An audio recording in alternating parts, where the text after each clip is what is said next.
My loyalty to Mr. Trump has cost me everything. My family's happiness, friendships, my law license, my company, my livelihood, my honor, my reputation, and soon my freedom. All right, in 2 days, Michael Cohen will be leaving his family and heading to prison, taking Donald Trump's secrets with him. And he says he has even more to tell prosecutors. Michael Cohen reports to prison on Monday, a 3-year term after pleading guilty to campaign finance violations and lying to Congress. In a moment, I'm going to talk to Donny Deutsch, ad man extraordinaire. You know him from Morning Joe. He's about to launch his own show as well on MSNBC, and he's a friend of Michael Cohen. Cohen's set to report to a medium security prison in New York State. The pain for his family on display at court appearances, a stunning reversal, of course, for Cohen, a man whose office was just 3 doors down from Donald Trump's, but who now calls Trump a racist and a con man, and who Trump calls a rat. And with me now, ad man extraordinaire and new show, Saturday Night Politics, everybody, Donny Deutsch. Good to see you, Donny. I'm excited for you and your show. Thank you. I'm excited to watch it. When was the last time you spoke to Michael Cohen? How's he doing? About 2 hours ago. Okay. You know, there's two pieces to it. You know, he was telling me the other night he was out with his daughter. And, you know, his daughter is saying to him, Daddy, I'm going to miss kissing your face every day. And he's saying to his daughter, I'm going to be the same man. I mean, it's heartbreaking. Whatever you feel about Michael Cohen, it's heartbreaking. And what's so gut-wrenching about it is, and we'll save this for another day, he's going to jail, ostensibly for pretty much all of the crimes, with the exception of the tax charge, of things he did at the direction, for the benefit of the president. And the president is unscathed. There's something wrong. Whether Michael Jonah, yes, Michael broke the law, but the fact that who he broke the law for is still flying around Air Force One. Hopefully there'll be justice there. So that's frustrating. The other thing that's happening to him is he's got 48 hours to go, and the committees are still pulling at him. We want this, and he's trying to get his family in order. He's basically now like somebody who would be going away on a vacation. It's not a vacation, and you're getting everything in order. And so he's trying to put all the pieces together.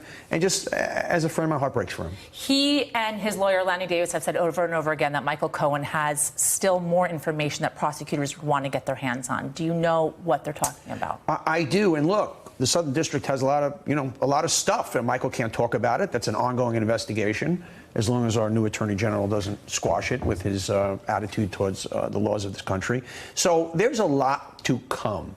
Michael kind of shut down as far as talking about it. You know, he made a decision. He was actually supposed to go on my show tomorrow night, but his lawyers made a decision, and I think it was the right decision, that, you know, really kind of clamped down on everything at this point. So he's really focusing now on just getting his family in order. You know, he's been the father in the family, taking, you know, his wife is a full-time mom. She's an amazing woman and kids, and he kind of managed a lot in the family, and all of a sudden he's going to be gone. And there's a lot of personal stuff that goes with that. So you bring up your show. You actually interviewed Steve Madden for your new show, and there's a connection between Steve Madden and Michael Cohen, which we're going to bring up in just a moment. But I want to hear from Steve Madden first. And he's talking about the first night, I believe, that he spent in prison after having this huge empire just come falling down. So let's watch. Running this empire, all of a sudden you go in there. Yeah. Take me the first night. Well, tell me what he's going to be feeling when the doors close. It's very scary. I mean, you just can't believe where you are, and you're forced to face certain truths and try to find your character. You know, it makes me think, just because you are a character doesn't mean you have character. Yeah. And you know, that certainly applies here with Michael. So Steve Madden actually met with Michael Cohen because Cohen is headed to the same prison that Steve Madden. The same level prison. The same level prison. Steve is an inspiration. Steve came out. He's built $1 billion empire. He's stronger and better than ever. So I wanted to get them together. Michael obviously is going into the unknown. I brought them together in my home. They're two friends. And he really helped Michael a lot. This is what to expect. This is what you're going to walking into. And obviously Steve said, look, it's certainly no place you want to be, but he read, he worked out, he taught. It's not a day camp. It's not that. It's horrible. But Steve is very brave and comfortable talking about it. And I was almost in tears watching those two guys go back and forth about it. You also spoke with Mayor Pete for your Saturday Night Show, Pete Buttigieg. Let's take a listen to that interview. You ever picked on as a kid?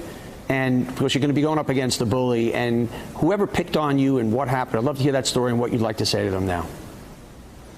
Yeah, I have no shortage of batting practice when it comes to dealing with bullies. It's one of the reasons that I'm not going to hesitate to get into the arena here with some of the toughest and most morally challenged people that we've seen in a long time in politics. But one of the things I learned, especially the first time, so I remember this it must have been high school, this kid just kind of hitting me from behind in order to get a rise out of me. And then I just turned around and looked him in the eye. And I've never seen somebody back off so quick. And what I realized is sometimes when somebody's lashing out, when they're hitting you like that, it's not because of you, it's because of them. And he has done exactly that in so many of his rallies that he's been at so far. He has looked hecklers right in the eye. And he has been so forthcoming about his sexuality. He has talked about his sexuality through his faith.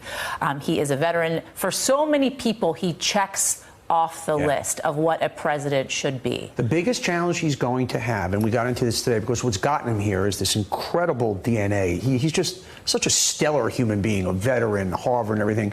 But there's this nice guy thing to him, and he's about to go into a ring with 20 people. Yeah. And if he comes out of that ring, he's going to go in with the ultimate bully. And how does he maintain that essence of that really good guy, that moral character, but be able to throw the right punches? And that's a fine balance. So we talk strategic. A lot of my show is lensing strategically what's going to happen between now and the election. And how do you get there? Donnie Deutsch, thank you so Thanks for much. having me. Congratulations, Donnie. Yeah, 8 p.m. tomorrow. I'm going to be watching. He just said it. Be sure to check out his new Always show, be promoting. Saturday Night Politics, SNP with Donnie Deutsch. Hey, I'm Ari Melber from MSNBC. You can see more of our videos right here, or better yet, subscribe to our YouTube channel below.